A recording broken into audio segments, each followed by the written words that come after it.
নমস্কার বন্ধুরা, ভিডিও শুরুতেই তোমাদের সকলের কাছে আমি ক্ষমা চেয়ে নিচ্ছি, কারণ বিগত মাস দেড়েক ধরে আমার নিজস্ব কিছু ব্যক্তিগত সমস্যার কারণে তোমাদের মধ্যে কোনো আপডেট আমি শেয়ার করতে পারিনি। তবে আশা করছি এখন থেকে আগের মতন রোজ তোমাদের মধ্যে সমস্ত রকম লেটেস্ট আপডেট আমি শেয়ার করতে পারবো, এবং আশা করছি তোমরা সকলেই আগের মতন তোমাদের এই প্রিয় চ্যানেলের পাশে থাকবে। তো যাই হোক, আর দেরি না করে আজকের ভিডিওর মেন টপিকগুলো নিয়ে আলোচনা শুরু করা যাক। তো সবার প্রথম আপডেটটাই বেরিয়ে আসছে কেরালা ব্লাস্টার এফসিকে নিয়ে। তো তোমরা জানো, এই মরশুমে কেরালা ব্লাস্টার এফসি দলে এক মরশুমের চুক্তিতে যোগ দিয়েছিল 32 বছর বয়সী ফ্রান্সের ডিফেন্ডার আলেকজান্ডার কোয়েফ। এবং এই ফ্রান্সের ডিফেন্ডার কেরালা ব্লাস্টার এফসি জার্সিতে এই মরশুমে আইএসএলে মোট কিন্তু 12টা ম্যাচও খেলে ফেলেছে, যেখানে 12 ম্যাচে একটা গোলও কিন্তু রয়েছে তার খাতায়।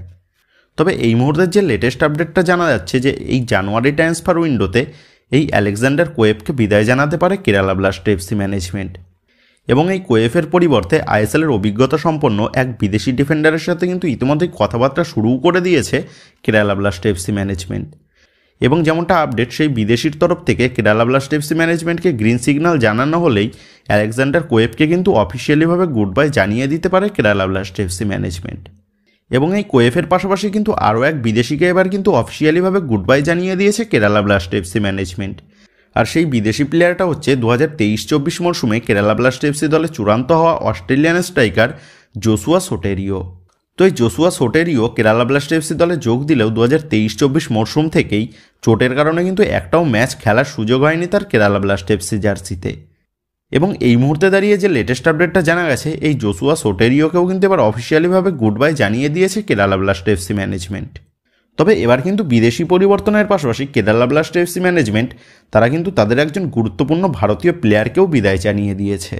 এবং ট্রান্সফার মার্কেট চালু হতে না হতেই কেরালা ব্লাস্টার এফসির সেই বিদায় জানিয়ে দেওয়া সেই ভারতীয় গুরুত্বপূর্ণ প্লেয়ারকে নিজেদের দলে চূড়ান্ত করে কিন্তু এবার ট্রান্সফার মার্কেটে বড়সড় চমক ছুড়ে দিল ওড়িশা এফসি। তো কেরালা ব্লাস্টার এফসিকে বিদায় জানানো সেই প্লেয়ারটা কিন্তু আর কেউ নয়, সেই প্লেয়ারটা হচ্ছে 24 বছর বয়সী ভারতীয় রাইট উইংয়ের প্লেয়ার রাহুল কেপি। 2019-20 মরশুম থেকেই, অর্থাৎ রাহুল কেপির আইএসএলের আবির্ভাব হওয়ার পর থেকেই রাহুল কেপি কিন্তু কেরালা ব্লাস্টার এফসি জার্সিতে নিয়মিত খেলে এসেছে। এবং কেরালা ব্লাস্টার এফসিতে রাহুল কেপি কিন্তু মোট 89টা ম্যাচে 9টা গোল এবং 5টা অ্যাসিস্টও কিন্তু তিনি করেছেন। তো এবার কিন্তু কেরালা ব্লাস্টার এফসি দলে একটা লম্বা সময় কাটানোর পর রাহুল কেপি সে কিন্তু এবার কেরালা ব্লাস্টার এফসির দল ছেড়ে সে কিন্তু এবার যোগ দিয়েছে ওড়িশা এফসির দলে। তো আমরা আশা করব আইএসএলের আর এক সফল কোচ সার্জিও লোবেরার হাত ধরে রাহুল কেপি সে নিজের পারফরমেন্সের আরও উন্নতি সাধন করবে।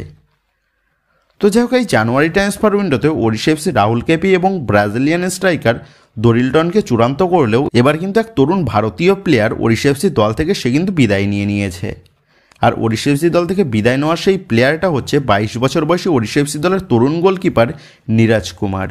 তো এই নিরাজ কুমারের সাথে ওড়িশা এফসি দলের একটা লম্বা চুক্তি থাকলেও নিরাজ কুমার সে কিন্তু ওড়িশা এফসির সাথে তার চুক্তিটা ভেঙে নিয়ে সে কিন্তু এবার যোগ দিয়েছে আই লিগের ক্লাব চার্চিল ব্রাদার্স দলে। তো নিরাজের জন্য আমাদের সকলের তরফ থেকে বেস্ট উইশেস থাকবে। তো যাই হোক, এবার এই মুহূর্তে আইএসএলের সবথেকে বড় আপডেট তথা এই মৌসুমের আইএসএলের দ্বিতীয় ডার্বি ম্যাচ নিয়ে একটা গুরুত্বপূর্ণ আপডেট তোমাদের মধ্যে শেয়ার করি। তো তোমরা ইতিমধ্যেই জেনে গেছো, গঙ্গাসাগরের মেলা থাকার কারণে 11 তারিখে কলকাতায় বড় ম্যাচ আয়োজন করা সম্ভব হবে না, সেটা কিন্তু ইতিমধ্যেই জানিয়ে দিয়েছে কলকাতার পুলিশ প্রশাসন এবং বাংলার ক্রীড়ামন্ত্রী।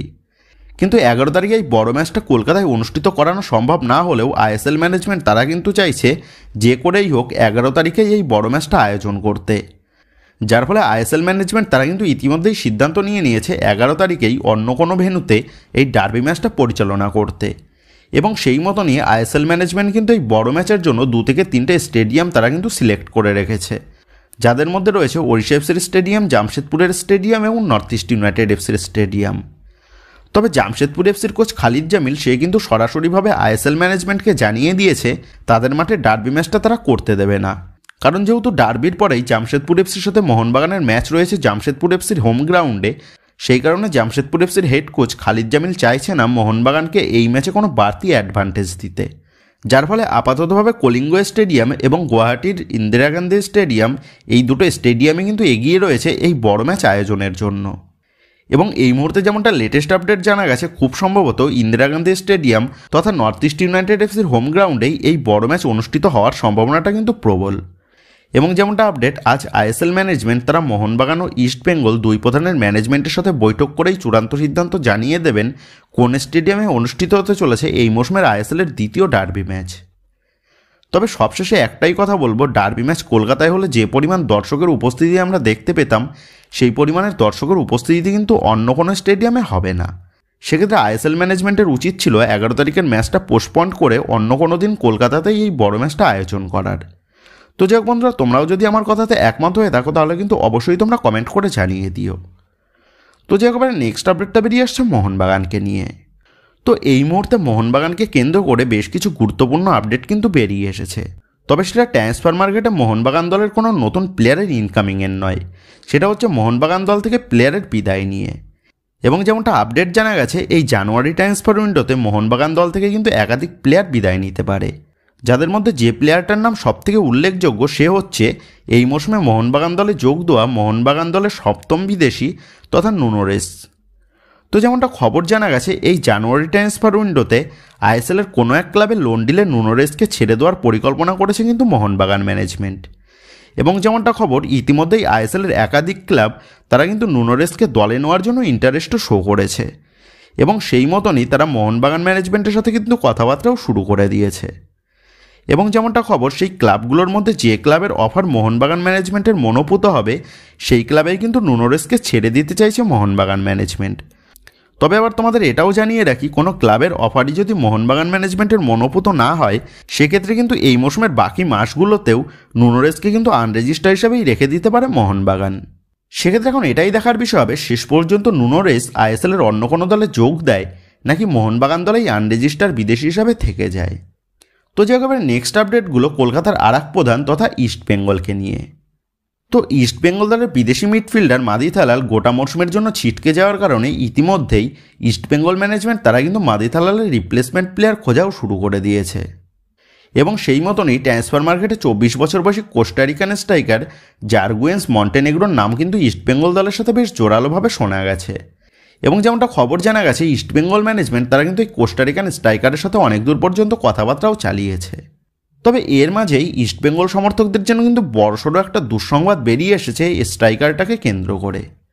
তো যেমনটা জানা গেছে, এই জার্গুয়েন্সের সাথে ইস্ট বেঙ্গল ম্যানেজমেন্টের কথাবার্তা প্রায় চূড়ান্ত হয়ে গেলেও এই জার্গুয়েন্সের বর্তমান ক্লাব তথা এডি মিউনিসিপ্যাল লিভেনিয়া এই জার্গুয়েন্সকে ছাড়ার জন্য কিন্তু একটা মোটা অঙ্কের ট্রান্সফার ফি চেয়েছে, যেটা কিন্তু দিতে ইস্ট বেঙ্গল ম্যানেজমেন্ট একদমই রাজি নয়। কারণ যেমনটা জানা গেছে, ডিমিত্রিয়াস ডিয়ামান্টাকোসের পাশাপাশি আর এক বিদেশি স্ট্রাইকারের জন্য এত অর্থ খরচ করতে কিন্তু একদমই রাজি নয় ইমামি ম্যানেজমেন্ট।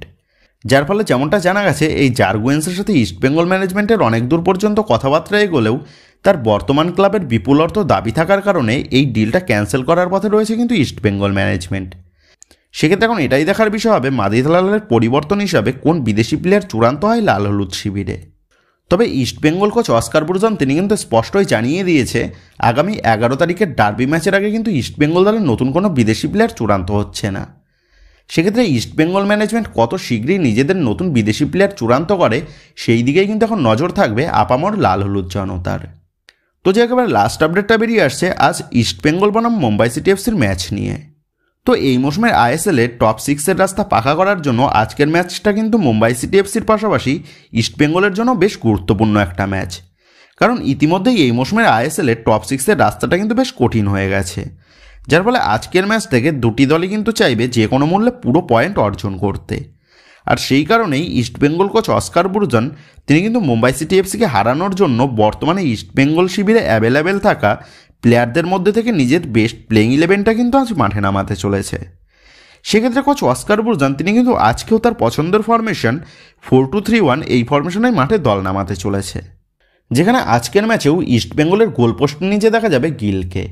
দলের 4-এর ডিফেন্সে দেখা যাবে প্রভাত লাকড়া, হিজাজি মাহের, হেক্টর উস্তে এবং মোহাম্মদ রাকিবকে। দলের 2জন ডিফেন্সিভ মিডে দেখা যাবে জিকসনের সাথে আনোয়ার আলীকে। তো এবার দলের আপফ্রন্ট নিয়ে আলোচনা করলে আপফ্রন্টের লেফট উইংয়ে আজকের ম্যাচে দেখা যাবে বিষ্ণুকে এবং রাইট উইংয়ে দেখা যাবে নন্দকুমারকে। আর দলের অ্যাটাকিং মিডে খেলবে ক্লিটন সিলভা। এবং আজকের ম্যাচে মুম্বাই সিটি এফসিকে বাজিমাত করার জন্য আজকের ম্যাচেও ইস্ট বেঙ্গল দলের আপফ্রন্টে তথা ইস্ট বেঙ্গল দলের স্ট্রাইকার পজিশনে দেখা যাবে ইস্ট বেঙ্গল সমর্থকদের নয়নের মণি বিদেশি ডিমিত্রিয়াস ডিয়ামান্টাকোসকে। তো এইরকমই প্লেইং 11 নিয়ে আজ কিন্তু মুম্বাই সিটি এফসির বিরুদ্ধে বাজিমাত করতে মাঠে নামতে চলেছে ইস্টবেঙ্গল দল। তো যাক বন্ধুরা, তোমাদের মতে আজকের এই গুরুত্বপূর্ণ ম্যাচের ফলাফল কী হতে পারে বলে মনে হচ্ছে, এই বিষয়ে তোমাদের মতামতটা কিন্তু অবশ্যই নিচে কমেন্ট করে জানিয়ে দিও। তো যাক বন্ধুরা, এই ভিডিওতে গুরুত্বপূর্ণ আপডেট করা নিয়ে তোমাদের মধ্যে আলোচনা করার ছিল। তো আশা করি ভিডিওটা তোমাদের ভালো লেগেছে। তো যদি ভিডিওটা ভালো লেগে থাকে তাহলে ভিডিওতে লাইক দিয়ে চ্যানেল সাবস্ক্রাইব করে পাশে থাকা বেল আইকনটা কিন্তু অবশ্যই প্রেস করে দিও। আর তোমরা যারা এখনও পর্যন্ত আমাদের সোশ্যাল মিডিয়া পেজের সাথে যুক্ত হওনি, তারা কিন্তু অবশ্যই নিচে ডেসক্রিপশন বক্সের লিঙ্ক থেকে আমাদের সোশ্যাল মিডিয়া পেজের সাথে যুক্ত হয়ে যেও, কারণ এখন কিন্তু সমস্ত লেটেস্ট আপডেটগুলো সবার আগে আমাদের সোশ্যাল মিডিয়া পেজেই পোস্ট করা হবে। আর তোমরা এখন ফেসবুক এবং ইনস্টাগ্রামে গিয়ে তোমরা আমাদের এই চ্যানেলের নাম লিখে সার্চ করলেও তোমরা কিন্তু আমাদের সোশ্যাল মিডিয়া পেজগুলো খুঁজে পেয়ে যাবে। সেক্ষেত্রে তোমার প্রিয় দলের সমস্ত রকম লেটেস্ট আপডেট সবার আগে জানার জন্য তোমরা কিন্তু অবশ্যই আমাদের সোশ্যাল মিডিয়া পেজের সাথে যুক্ত হয়ে যেও। তো যাক বন্ধুরা, এই ভিডিওটা এটুকুই ছিল। তো আসি বন্ধুরা, দেখা হচ্ছে পরের ভিডিওতে।